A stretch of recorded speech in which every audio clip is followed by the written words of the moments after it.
We've got to talk about all this rioting, man.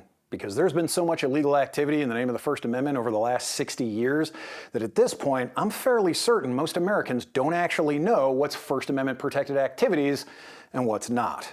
So let's get after it. I'm James Merritt, emergency manager and career soldier, and this is Readiness Nation. So it's riot season in America once again, and the usual suspects from legacy and social media are trying to hand-wave it all away with phrases like mostly peaceful protest and invoking people's constitutional rights, claiming this is all protected by the First Amendment. But the truth is that legally, statutorily, there's no such thing as a mostly peaceful protest. And in fact, the overwhelming majority of protests engaged in by the American left over the past 60 years have actually been illegal. So today, we need to discuss two things. First, we need to talk about what activities are actually covered by the First Amendment, and more importantly, what activities aren't. And second, we need to discuss the particulars of the riots that are happening right now. This one will most definitely get politically spicy. So first, the analysis presented does not represent the policies, opinions, or perspectives of the Department of Defense or the Department of Homeland Security. And as always, I am empirically a moderate centrist according to the 8-factor political test, and have been working on developing moderatism as a policy perspective since 2012. So if you're to the left of me and you think what I'm saying here goes too far, I want you to really reflect on how far to the extreme fringe you've drifted if you're up in arms about the analysis of a man who's standing on the literal center line of American politics.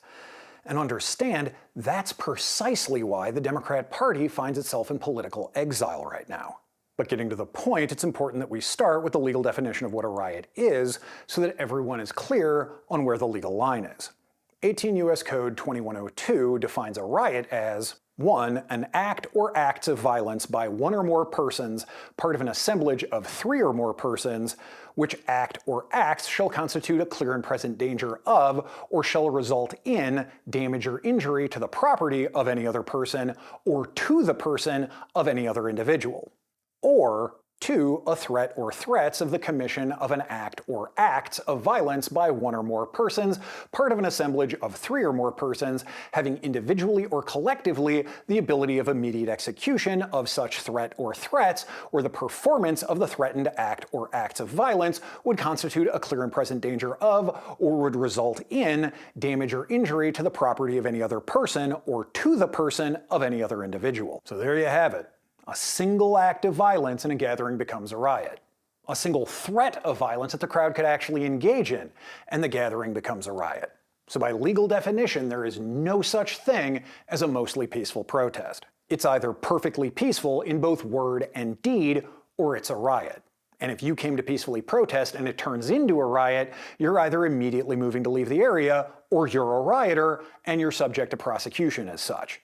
So never let anyone from legacy or social media get away with gaslighting the public into believing that even a single act of political violence or even a single threat of political violence is protected First Amendment activities. And on the subject of the media's chicanery surrounding political violence, we need to discuss the legal definition of inciting a riot, which includes but is not limited to urging or instigating other persons to riot, which shall not be deemed to mean the mere oral or written 1. Advocacy of ideas, or 2. Expression of belief not involving the advocacy of any act or acts of violence, or the assertion of the rightness of or the right to commit any such act or acts. So by legal definition, when media or even political figures assert that rioters are right to and or have the right to riot, they're literally inciting a riot under 18 U.S. Code 2102. Now, too many see the protests as the problem. No, the problem is what forced your fellow citizens to take to the streets: persistent and poisonous inequities and injustice.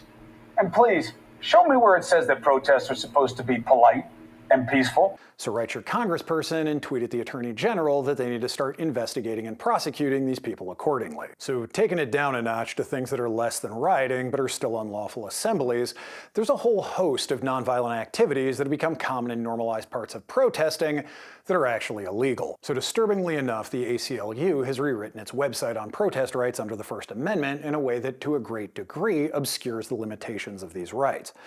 But I was able to track down their documents from before the last riot season that's far more honest about these limitations. Link in the description. First amongst these limitations is that you're not allowed to block traffic or close roads unless you have a permit to do so. As such, every time you've seen a mob block traffic, it was an unlawful assembly. And every time they were beating on cars and threatening drivers, it was a riot. The second of these limitations is that you can't block sidewalks or waylay pedestrians in any way. So every time you've seen mobs preventing uninvolved parties from traversing the sidewalks freely, it's an unlawful assembly. And anytime they made physical contact with or threatened a pedestrian, it was a riot. The third of these limitations is you can't block access to any building without the permission of the owner of that building. So every time you've seen a mob block the entrance to a building, it was an unlawful assembly. And every time they made physical contact with someone to prevent them from entering the building, it was a riot. So now you see what I meant when I said just about every assembly the American left has engaged in for the last 60 years has at a minimum been unlawful, and far too many of them have in fact been riots. As such, remember, US code is federal law.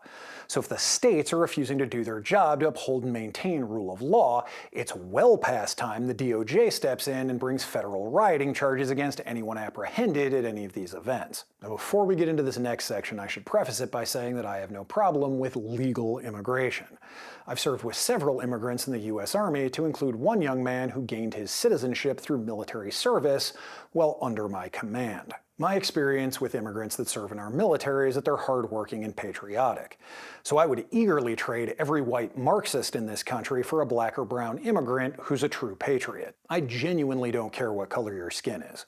I care that you bear true faith and allegiance to the Constitution of the United States of America. So whether you're born here or not, those are the people that I want here, and those are the people that I trust. But moving on to these particular riots, if there's anyone to the left of me still watching this video, I want to talk to you directly, because none of this nonsense is in your best interest. First, we need to discuss the meta-concept at play here, which is the very concept of illegal immigration. So the refrain of these protesters is no human being is illegal. But setting aside the fact that entering or staying in the US without permission is a crime under 8 US Code 1325, and setting aside the fact that every other country on Earth, including Mexico, has similar laws, but if you don't have borders that physically delineate one country from another, you can't have individual countries. And if you don't have individual countries, you can't have legitimate sovereign governments. And if you don't have sovereign governments, you can't have legitimate legal systems. And if you don't have legitimate legal systems, you can't have rule of law. And rule of law is the only thing that's ever consistently and effectively protected minority groups. The history of Homo sapiens is a history of unmitigated atrocity committed by the many against the few. And it's only rule of law under strong legal systems dedicated to the idea that everyone has equal standing before and equal protection under the law that have consistently protected ethnic, religious, and sexual minorities and women. So if you don't look like me, it's not in your best interest to shake the foundation of civilized society. Because even if you survive it all crashing down on your head, and that's a big if, it's exceedingly unlikely that you'll survive the inevitable return to unmitigated atrocity. So the very concept of these protests are inherently self-defeating. Second, the use of the National Guard to engage in riot control is absolutely legal, right, and proper. For more information on that, check out my video, Martial Law Isn't Real. Furthermore, Marines being deployed to secure federal personnel and property is legal, right, and proper. It's Marines that are securing the White House right now. And it's Marines that are securing every US embassy in every country on Earth. The Marines have a long-standing, persistent mission to secure federal personnel and property. So having them secure things like a federal courthouse during a riot is consistent with this mission. But moving on to the specific claims of the protesters, I've seen no evidence that anyone is being denied due process. Every case that I've been able to find has at least been through the administrative legal process, which is the only due process that immigration cases are entitled to. If you're detained by ICE or CBP wrongfully, you present your documents that demonstrate that you're here legally and you're let go. If there's a discrepancy with your documents and you believe it's still valid for you to be here, you can file a habeas corpus claim in your district of origin. As near as I can tell, this whole denial of due process claim comes from the Judge James Boasberg saga out of the DC District Court.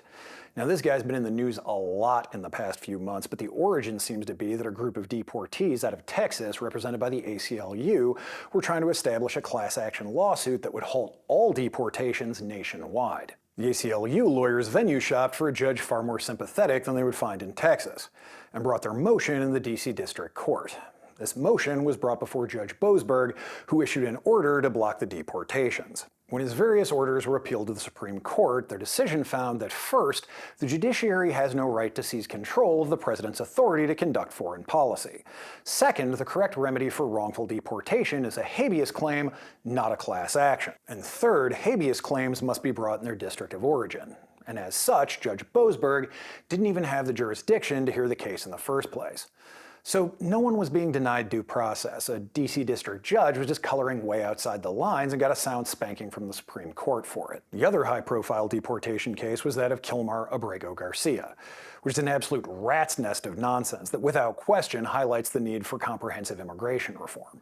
He was mistakenly deported to the one country he was not allowed to legally be deported to under his withholding of removal status. But over the course of his saga, he's been given multiple hearings in front of multiple judges, to include, now that he's back in the United States, standing trial for human trafficking. So you can't say anyone who's been given a day in court, let alone multiple days in court, has been denied due process. This last point will be by far the most controversial, but this is the one that I need any traditional liberal still watching this to really think about. And that is, according to the ideology of the left, illegal immigration is a white supremacist power construct. I don't mean fighting illegal immigration as white supremacist, I mean supporting illegal immigration as white supremacist. According to the people that have been calling everything white supremacy since about 2012, white supremacy is any system that exploits black or brown people for the overwhelming enrichment of white people. And illegal immigrants are economically, politically, physically, and all too often sexually exploited for the overwhelming enrichment of white people. But if you don't believe me that that's what they believe, here's socialist professor Dr. Cornel West explaining it on Joe Rogan back in 2019. But all conceptions of race in the modern world are grounded in predatory capitalism. So that the talk about whiteness and blackness becomes a way of rationalizing social structures like slavery and Jim Crow. And it has to do with trying to extract labor, resources. It's an attack on their humanity and identity, but it's tied to economic structure. And Democrat politicians aren't even trying to hide that that's their intent for supporting illegal immigration now. Some of the farmers and the growers saying, why are you shipping these immigrants up north? We need them to pick the crops. Vegetables would rot in the ground if they weren't being picked by many immigrants, many illegal immigrants. But the disruption and the fear that has been caused by the raids has really had a devastating effect and has been a body blow to our economy. I don't think the president understands that we have entire sectors of our economy that cannot function without immigrant labor. How many of you are sending your kids to college to go and work on them? Okay, well, guess who is working the farms? So that you can afford your food. That you can have food. So that you can have food. Now, how many of you are looking to send your kids into hospitality after this college education so they can go and make the beds at the hotels? How many of you are planning to send your kids to college so that they can then go and build these houses? So illegal immigration is not giving people a better life. It's human trafficking to import a new class of serfs that undercuts the price of domestic unskilled labor, locking both migrants and the American working poor into an economic deathmatch in which there's no chance of either group ever earning a livable wage. There is nothing more economically regressive than illegal immigration. And supporting illegal immigration is nothing short of declaring war against the American working class. And that's something no American should be raising their banner for. But that's going to be it for me. So if you found this information useful, give me the old controlled pair on the like and subscribe buttons. And if you found this information useful enough that you want to buy me a beer about it, there's a link to my Patreon and Subscribe Star in the description. So until next time, this is James Merritt for Readiness Nation, reminding you to always be the master of your fate and the captain of your soul.